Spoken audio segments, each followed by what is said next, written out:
All right. Hello and welcome to Smiling Souls with Wendy T and Steph. We are so happy to be here today. Wendy, how you doing? Well, I found the right room, so I'm good. How are you?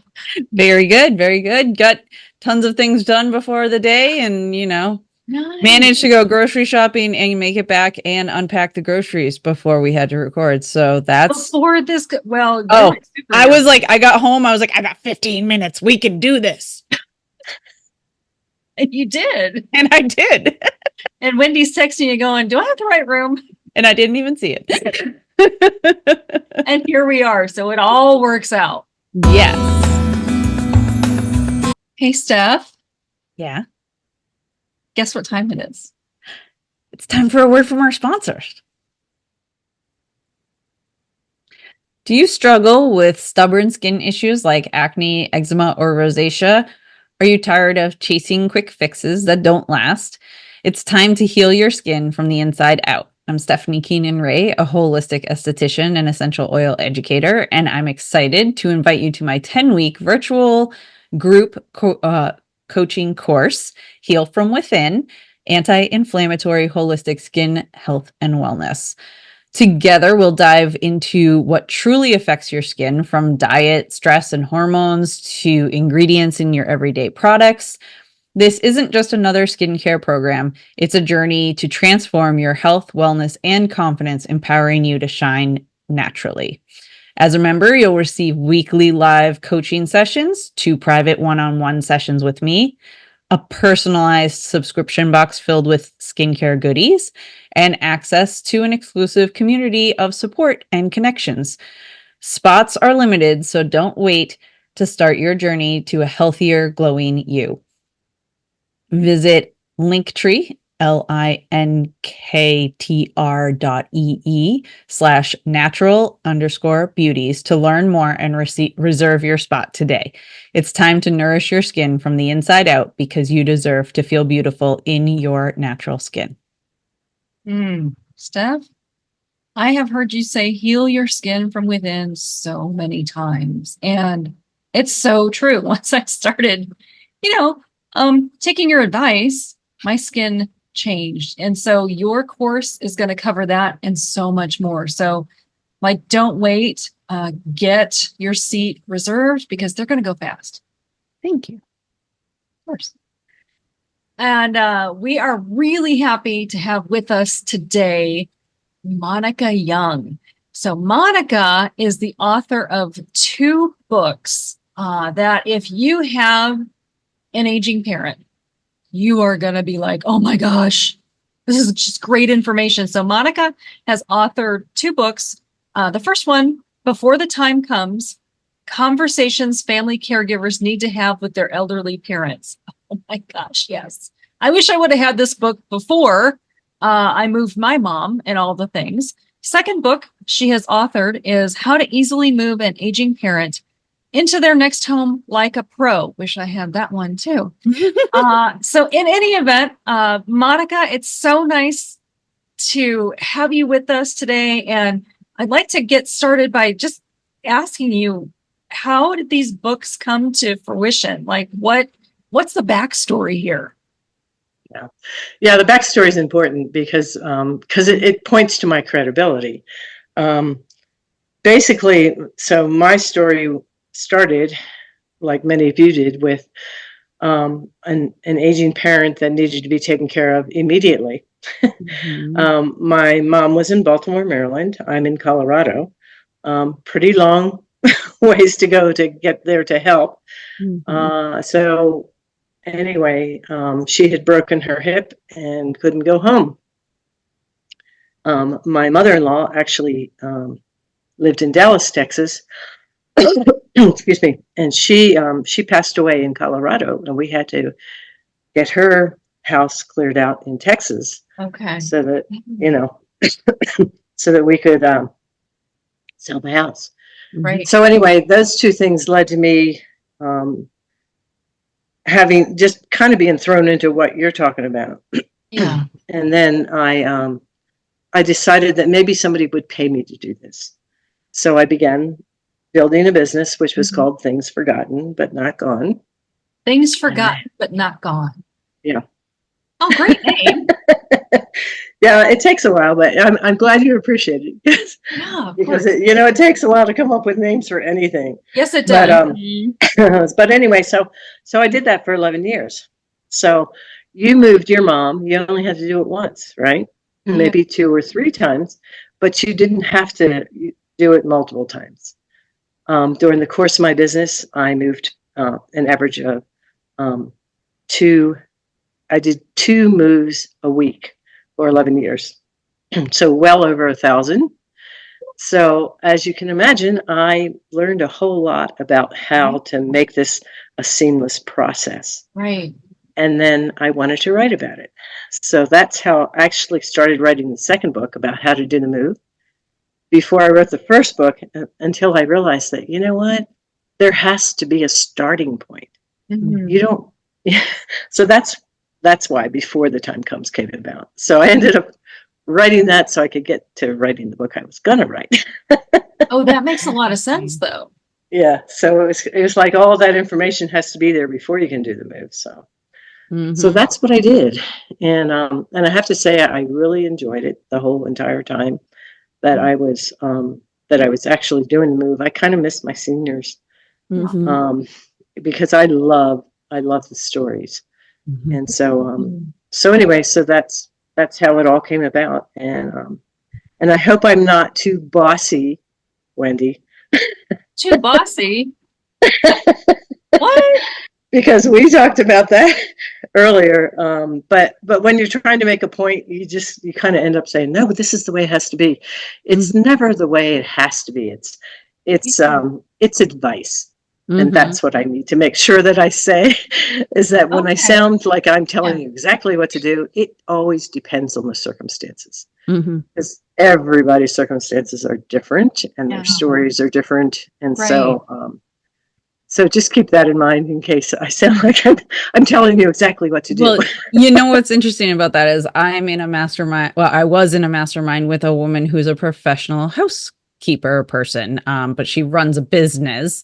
And so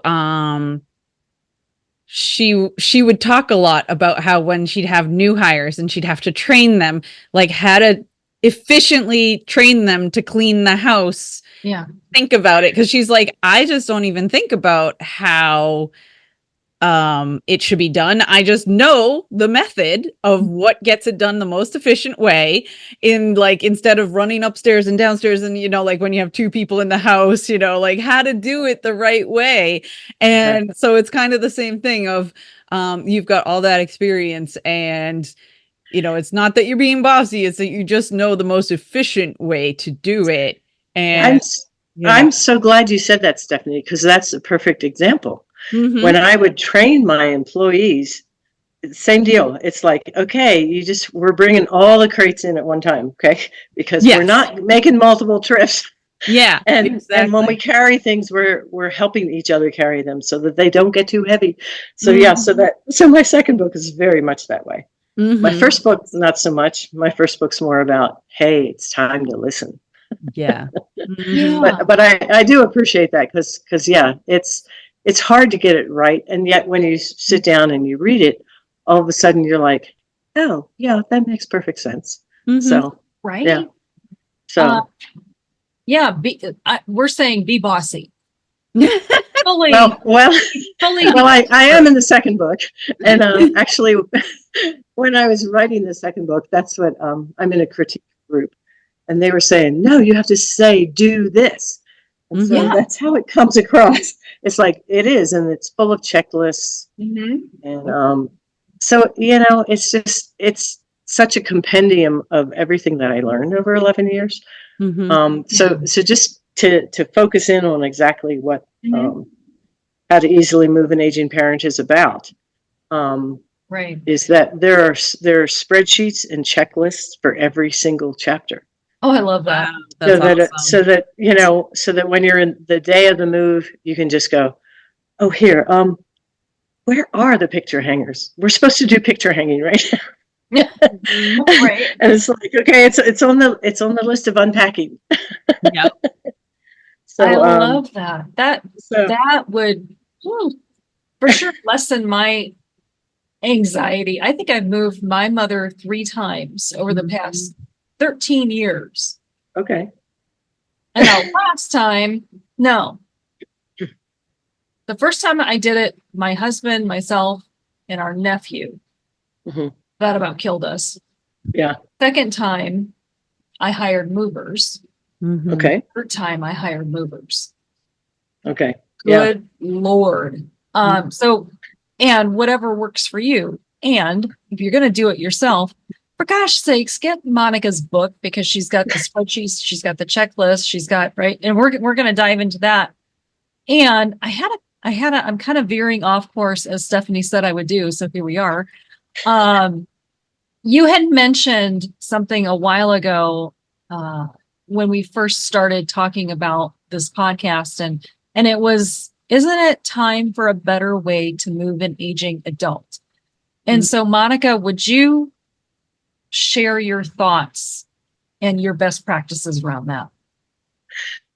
Okay. And I can truly focus on this morning because my sister is moving into assisted living as we speak.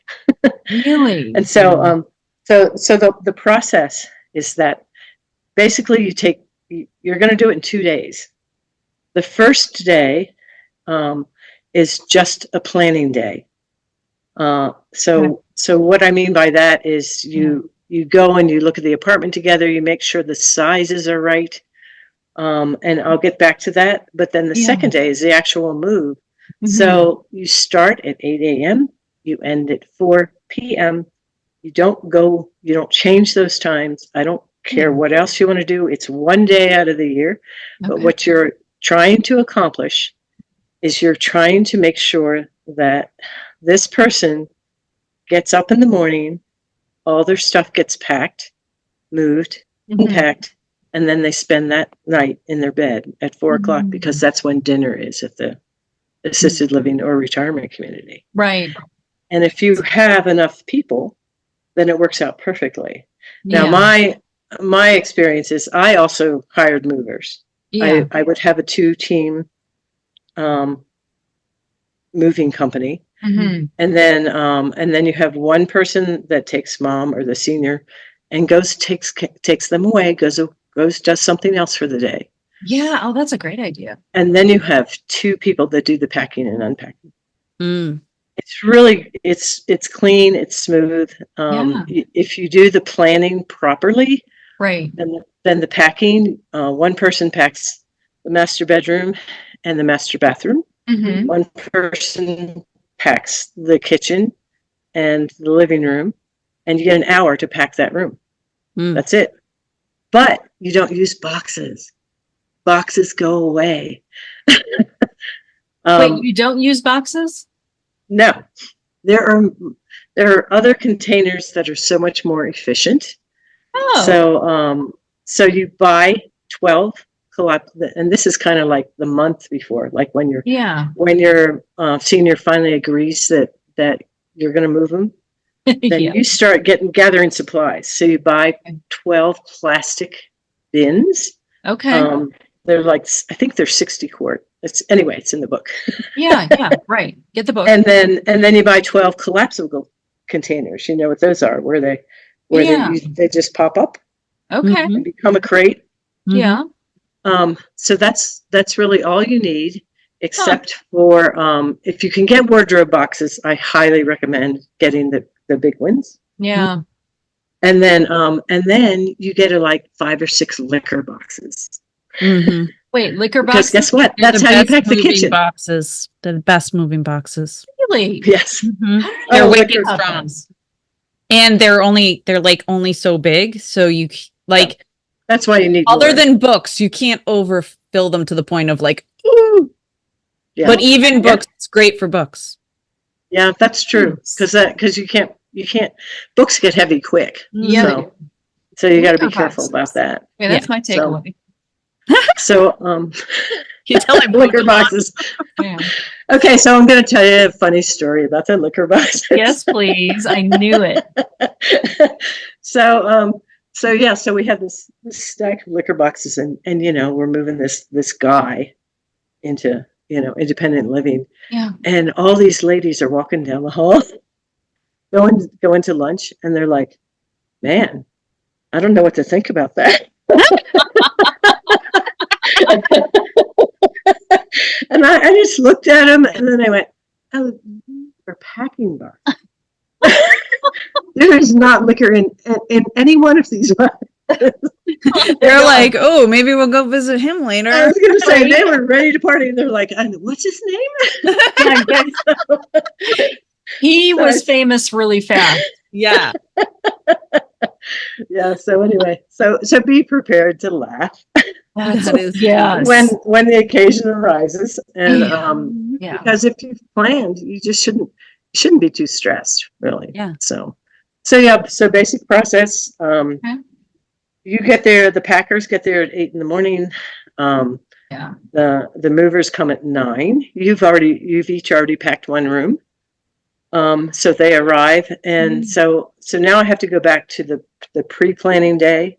Yeah. Because what you do is you get a roll of plastic of blue tape, and you get a magic marker, and you tape on the planning day. You go through, you put blue tape on the furniture, all the furniture that's coming with you, and so since I had the same moving team most of the time, I just say blue tape comes. That's all I ever said. Yeah. And so the living room is usually packed. You use the collapsible crates for what's on top of furniture. Yeah. And anything that's inside a drawer, you just put in a plastic bag and put it back in the drawer. There's a whole method to packing lamps, which I won't discuss right now. I bet that's a whole thing. But then, if you've got a hutch or something, that's where the liquor boxes come in. You don't spend all that time wrapping things up. You just put them in the little slots. Oh. And one of the important things I forgot to say is before you even start, you take pictures. So you take pictures of what's in the hutch so that when it goes back, you can say, "Oh, yeah, that's the third shelf from the top." Oh my And by the way, wait, there's something missing. So you look down in your liquor box and you're like, "Oh, I almost forgot to put this back." And it's a perfect method of recording everything. Plus, you can save that, and in dementia cases, it's really critical. Oh, no. Because then you can say, "Well, I took this picture before we started, and I'm pretty sure everything's in the right place. Is there something in particular that you think is missing?" Right. So that you can, and really working with dementia patients is so different. So that's a whole nother thing. That's a whole. But yeah. So anyway, yeah. So you can see how it's kind of a seamless process. It's Right. like everybody's kind of doing their part of the dance. And then by noon, you go ahead and you leave the house. You arrive at the new apartment, and then you just start bringing things up and unpacking them as you arrive. Now, you've also the person that did the bathroom just put all the bathroom stuff in their car so that when they get there, they can be unpacking the bathroom. Okay. The person doing the kitchen stuff is taking all the stuff out of the fridge and they're unpacking the pantry and that while the guys are moving. I say the guys all the time because I didn't ever run into any women that had a moving business like that. Yeah. But they're bringing the furniture in, and your magic blue tape is on the wall now saying, "This is where the sofa goes. This is where the TV goes. This is where the bed goes." Oh my gosh. So you don't even have to say anything to them. Right. Because they're like, "Oh, there it is." That's pretty awesome. So yeah. So it's like to me, what you're doing during that process is you're giving your senior the gift of time. They don't want to move. They know they have to move. Even if they want to move, they're like so apprehensive. And you're trying to calm them down and know that you're in control for now. And then after everything's in, so it's getting close to 4:00. And so you're texting this, whoever's with your mom, Yeah. and saying, okay, we're going to be ready at such and such a time. So please go ahead and bring her by. Right. But before you do that, this is fun for me to picture the way we do this. but we would, my employees and I we would stand outside the apartment door. Mm-hmm. Okay. Are we ready? Oh. And so then you walk in and you're like, oh no, that chair needs to be tilted. Oh, you take the walker with you and you make sure that all the walkways are wide enough. Mm-hmm. You take the tape off the wall now because that doesn't need to be there. So everybody's got something that they see that they want to make sure is a little bit more perfect. And then when mom comes walking in, she just can't believe it. She can't believe you did all this in one day. Yeah. So that's what my book's about. That's pretty awesome. That's what the one book is about. The other book is about conversations, right? Right. Right. So I have a question about what you just shared with us. This happened to me all the time with my mom. Get her moved in. Where'd you put my? Where'd you do? Did you sell my? Fill in the blank. But that's part. That's part of that close to 4 o'clock process. Yeah. Is when they walk in, they're amazed and everything, and you show them that the TV's working, and then you walk them through that because everything's unpacked. Yes. So everything is visible. And so so you go in the bathroom and you say, hey, here's what the linen closet looks like now. Right. I put the heaviest things, that I don't want you to touch on the top so that so blankets you need to ask for help. But you go through that and then you show them, you open the drawers. Yeah. And you open, I don't know, everybody had medicine cabinets, all the communities that I moved people into. You show them the medicine cabinet. You say, I had to rearrange this because. Right. Yeah. Space. And then we're not allowed to have rugs. So I put your rug in a bag and I put it in the closet, but I didn't get rid of it. Like that's another one. I'm like, oh, sorry, never get rid of anything. You don't get rid of anything during this process because it's up to them to agree to put it in a bag, and you show them the bag. And then in the kitchen, we always would just leave blue tape on the drawers that said cups are here, plates are here, pots and pans are here. Yeah. And so, and explain to them that we're just leaving this here for you to kind of get used to. We tried to duplicate your kitchen, but this isn't the same kitchen. So, so when you're looking for your glasses or whatever, this is just look for the blue tape. So brilliant. Magical blue tape. It's so easy. Magical. This is like painter's tape, right? Yeah. Yeah, it is. It's that painter's tape. Okay. And it holds the black magic marker really well.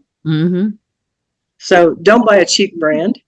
Okay. I don't remember what the true brand is that I always used. But I didn't want to throw out names here. So yeah, no worries. So far my takeaway are liquor boxes and blue tape. And so going to your other book, the conversation. I'm sorry, Before the Time Comes. Conversations, Family Caregivers, right?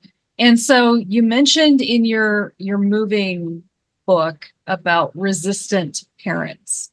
And so this goes to backing up and how to have that conversation. So can you walk us through, like, someone's parent, they have to move. There's no choice, right? They just have to, they do not want to move. Probably their kids don't want to deal with them moving and all the stuff that comes with it, but yet here we are. So what do you talk about in your book about that conversation? So I think the biggest thing to explain is that you're all on the same team. So it's kind of a spiritual thing at that point. When you're talking to them, it's like what you have to make sure and say is that this is how I feel about this situation. Right. I'm going to be part of this team. And if anything happens to you, what is the best way that I can help? And you know what? I live in Colorado. You live in Maryland. Mm-hmm. I can't come, I can't have you call me in the middle of the night and say, I fell down and I don't know what to do. Right. So I need to have a plan in place. And that's my need. Now, your need is different. So we have to come to mutual agreement on what is the best way to proceed. So I call that making a plan in my first book. But I was thinking about it last night, and it's really how to avoid a crisis. Because you have, I mean, that's just the negative way to say it. But what happened with in so many cases is that somebody breaks their hip, they go to the hospital, they end up in rehab, they may or may not get better. It just depends on the individual. But when you sit down and you actually talk about it, it's a comfort to everybody to know what to do next. Now, and the other thing too is you always make a plan, and then you know that you're going to have to revise that plan. Oh, absolutely. It's not So going to. don't. I mean, that's where my advice about this isn't gonna. It's not going to work the way you planned. But at least you've talked about it. Right. So one of the big things for me was based on personal situations, was that you need to come up with, visit some rehab centers ahead of time, visit assisted living and independent living places, get a list of at least 3, because when you finally get down to the point where your senior says, okay, I think it's time. Right. Then you can say, well, this is who has a spot. It's not a guarantee that you get to go to where you want to go. And all of these places, they are so great about having you come visit. They want you to come move. Oh yeah, they want you to come visit. Yeah. So you can get lots of free lunches. It's like, and if you're, but I want to go back to setting up the conversation. Right. Okay. Because it has to be serious. It's like a business meeting. It's like what we're doing right now. Yeah. Except that I think it really should be in person as much as possible. Mainly because I love to be able to lean over and pat your hand. Aww. I want to lean over and give you a hug if that's what I want to do. And I can't do that on a Zoom call. Right. So if at all possible, you get all the stakeholders, think of it as a business meeting, who wants to be involved in the move, who needs to know what's going on. Where's my list of people that I need to keep in contact with? So get that contact list going, saying, hey, we're talking to mom on such and such a day. Here's some other options. But we all need to be here and let her know that we love her and that we're doing this together. And that way, so many times at Thanksgiving and at Christmas, you get to see those people, and then you're like, oh, they can't live alone anymore. Right. And so everybody's kind of, they're thinking about it, but to make it serious like that, and say, you know what, it's going to be at this location. It's only going to last an hour. It doesn't have to last an hour, but it's, like I say, it's nice to make it kind of official. And also make sure that the senior has agreed to this time period. Right. And that they understand what the discussion's going to be. So, and here, I'll share another story. Yes, please. So we have a very dear friend who bought my book because his parents are there. So both of his parents are alive. He got the whole family to come and have this meeting. It ended up being 4 hours. Because the parents were like, oh, yeah. And so he had this list of questions. Mom, what do you want if dad dies first? Yeah. Dad, what do you want if Mom dies 1st? And they had Mhm. totally different answers. Yep. And then he said, I've been taking care of the finances for a long time, and then the other people jumped in and said, yeah, but I really like caregiving. I'm happy to come stay, like Nice. a couple times a year. And he walked away from that, and he called me and he said, I don't have to do it by myself. I always thought, Love I'm it. the oldest. I have to do this. I'm the one in Right. charge. And it wasn't. The family came together and said, hey, you Yeah. know what? We all want to be part of this. We know that you're better at the finances. That's your business. But Mhm. there's other people that are better at other things. So, Oh, yeah. yes.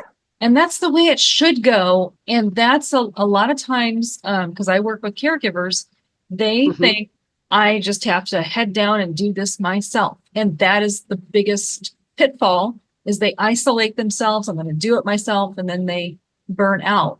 But instead, have this Mhm. conversation with as many interested parties as you Mhm. can, and you Mhm. discover, oh, you know what? I can come over once a week, or I can Yeah. do finances, Isn't or that great? I can take mom to the doctors. That's no problem. Right. Yes, Right. how it should. And I will say that caregiving is not in my forte. So when it came to helping my mom, Yeah. what I ended up doing was, I would give my sister. My one sister decided to live with her at home for a while, Sure. and I said, well, I will come visit for a week and let you Right. go someplace Oh, else. nice. Guess what ended up happening is my mom said, well, no, I want to go somewhere for a week. So I would arrive and she'd have her suitcase packed and say, where are we going? That's Oh, that's awesome, actually. fun. I And that was love. fun because I learned a lot about booking hotels with handicapped rooms and Right. and how to get in and out of restaurants with a wheelchair and how to go to the beach in a wheelchair. Yeah. So yeah, it was a great bonding experience, sharing a room with your mother Oh when boy. you're an older adult. It's kind of a unique experience. I just did that recently. I needed some liquor boxes. Just saying. Yeah. I So yeah. love that. I love the way you lay this out and in your book and have those conversations. And the other thing is like don't expect it to be a one and done conversation because it's not. It can be. It's an opening. Sometimes it takes time. Yeah. Yeah. And I have to say, in my situation, when I got called in to help do a move, I Yeah. could see the family dynamics there. Right. And I know that they already had talked about all this. And even sometimes when I would get there, they would say, the senior would say, I'm just not really sure this is the right choice. And I would just say, you know what? I'm looking around at the people in this room, and Yeah. I think you already made this choice, and I think we go for it. Right. And you know what? If you, at the end of 3 months or at the end of 6 months, you change your mind and Yeah. you want to come back to your house, there is nothing wrong with that. I said, I'm happy to do that too, but I think you should stay. Yeah. Give it a shot. But Absolutely. yeah. I love So that. that was always it was just really good to see that kind of unity in families. Mhm. And just to feel that sense of we're doing this, but we're doing it together. Mm. So yeah. What's Monica, what's the biggest roadblock challenge that you have seen get in a family's way of relocating a parent? And how can they avoid that? Okay, so this also becomes a pet peeve as far as I'm concerned. Ooh, okay. Is that so many times the senior will say, well, I don't know what to do with my stuff. and it's like, you know what? To me, and I wouldn't say this to them, but to me, that's a stall tactic. It's like, this could take forever. I mean, it really could. Yep. Yeah.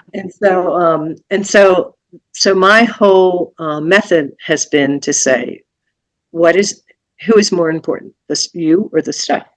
And you always get the right answer to that, you know. And so I have a little cheat sheet that I give out to them, and I say, so anything that's really important, you go ahead and you make a list, and you write down who gets it, and I just call it the who gets what list. Yeah. And so then you've identified the important things that you want to make sure go to the right person. Right. But the other thing I would always say too is that it's so much easier to identify what you want to keep. So identify that for yourself, because those are the things that you want to take with you. Right. And guess what? Everything else is still going to be here. So if you change your mind, or classic example, I can't find my grandmother's ring. And what I can say at that point is it's still at the house. Nothing has happened to it. Yeah. Yeah. Even though we can't find it, we'll go back and we'll try to find it for you when you decide that you want to empty out the house. But we're not even concerned about that at this point. We just want to get you to a safe place, get you healthy, make sure that you like where you're living, and then we worry about other things.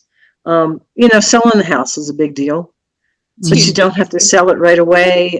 Depends on the market. Maybe you want to let somebody in the family buy it. Maybe you want to get that money for rent to help pay for your rent. Right. That just goes down a whole different rabbit hole. Yeah. So I just never went there at all. But I did go, and in my second book, I do have a bonus chapter on how to empty the house in 1 week.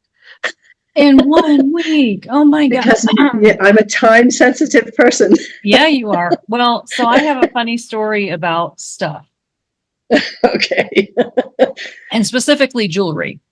So when we had to move my mom, she had the same, well, what about my stuff? And I'm like, Mom, I don't give a shit about your stuff. I care about you, and I want to make sure that you're safe and she went, oh, I said, this stuff in this house does not mean a thing to me. I want to make sure that you're safe. And she was like, oh, okay.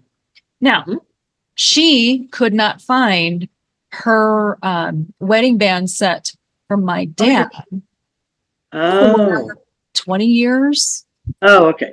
20 years. It was gone. It was missing. It was, whatever. It's around here somewhere. And so I knew that. And as I was cleaning out her house, which was like 2 years after she moved into her, at that time, independent living, I'm looking through and I found in the garage of all places, in a box at the bottom, there was something wrapped in a paper towel. And I was like, wonder if this is the ring. Trash. I unwrapped it, and sure enough, and it's on my finger. Oh, Wedding band set from my dad. Oh, that's I found beautiful. it, and I showed it to her, and she's like, "Oh, where'd you find that?" Like, in the garage, in a box, wrapped in a paper towel. She was very frustrated with him, apparently. Oh my gosh! And then she was like, she goes, "You better keep it." You better keep it. I'm like, I think that's a good idea too. Lordy. So anyway, Yeah. I think you better keep it. Yeah. Yeah. That's funny. Oh my gosh. My mother. So I love what we talked about today. The move, the conversation. Anything that you want to ask or bring up, Steph? No. There's one other thing I just wanted to say. For me, the whole thing is about control. And it's like, who's in control? Yeah, right. And so when you have that senior meeting, you've basically, all the team that might be involved have been identified. And so whenever possible, you pass the control back to the senior. Yeah. And then you say, but on moving day, whoever is taking care of mom is the one that's in control. And you say, but on moving day, Mary is in control, or Wendy is in control, or Stephanie's in control. Right. And say, that's the only day that you don't get any input, because we did a planning day. That's right. So that's one thing. And then the other thing that came up too is when you're making the team like that, during that, before the conversation, you have notified all the people that want to be involved. It's also important to recognize that there are some people who are going to say, I don't want to have anything to do with this. Right. And there's nothing wrong with that. Yeah. What's great about it is that now, you don't have to keep texting them and keeping them updated, because they already said, I'm not doing it. Right. And I think that's great. I think that in some instances, when somebody is actually living with the person all that time, they shouldn't be involved. It's like, you know what? You go take a break, and we would like for you to be there after mom gets moved into her new place, so that you can see what it's like and that kind of thing. But you've already done so much that I can donate my time for a day or for a week, but I can't do it for 6 months or whatever. Exactly. So that's why we all have different skill sets, and recognize what they are and build on them. So. Have you ever had to help people who say are, whether it's an only child situation or an elderly person who doesn't have family? Like, have you ever had to help people who don't have a team and help them create a team? Like, well, see, so my business was really part of the team. Yeah, exactly. So, yeah. So yes, I mean, I had many cases where nobody lived locally, and they were absolutely satisfied to know that we could take care of it in a day. Dementia cases in particular, it's like, whoever's going to be there, they're not going to know who they are. So it doesn't matter if it's a family member or not. And so in those cases, it was just really extreme documentation of everything. We moved, I have lots of stories about dementia cases. I bet. But we moved this one lady in, and I was like, oh God, we did a really great job. So she comes in and she goes, oh, this is my couch. And then she's like, oh, this is really nice. And then she sits there, and all of a sudden she shuts down. Like completely shuts down, doesn't talk, just keeps staring out the patio door. Okay. And I'm like, what could it possibly be? So anyway, somebody had put like fake green carpet on the patio. So we rolled that up and got it out of the way, and her whole posture and everything changed immediately. It was like, it was the only thing that was wrong. And it was wrong, in her mind, this is wrong. It is wrong.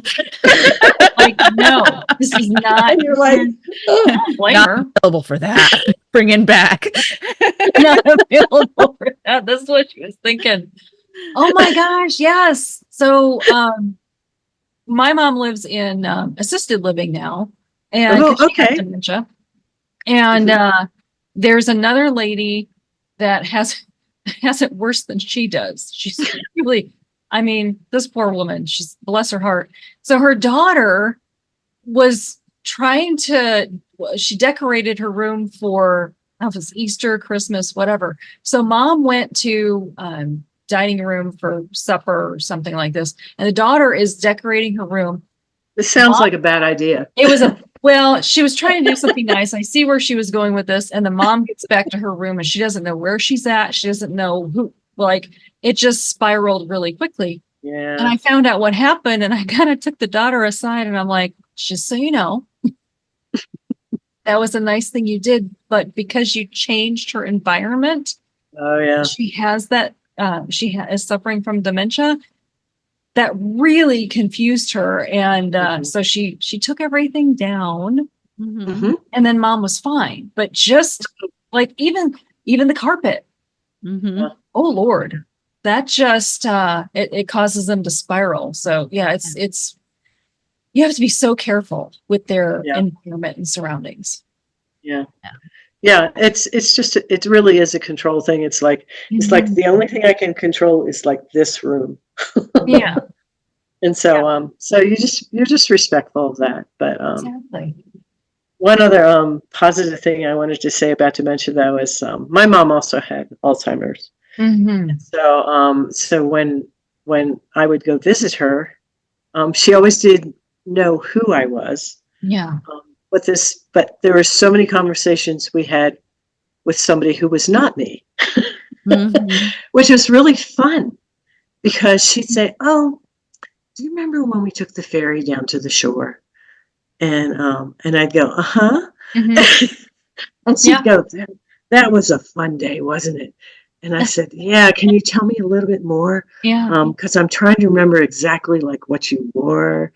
And Yeah. Yeah. and You she just goes, go with "Oh it. God, those hats! We always wore hats, and we had the best conversations." And she was just in her memory at that Yeah. point in time. And then she'd open her eyes and she'd look at me and she'd go, "Well, you're not so and so." And I'd say, "Yeah, but that was so great. I kind of wish I was that person, and I'm glad that you shared Yeah. that memory with me." Yeah. So That yeah. long-term memory is awesome. Mm-hmm. It is such a gift because short-term, we'll forget about it. Yeah. Yeah.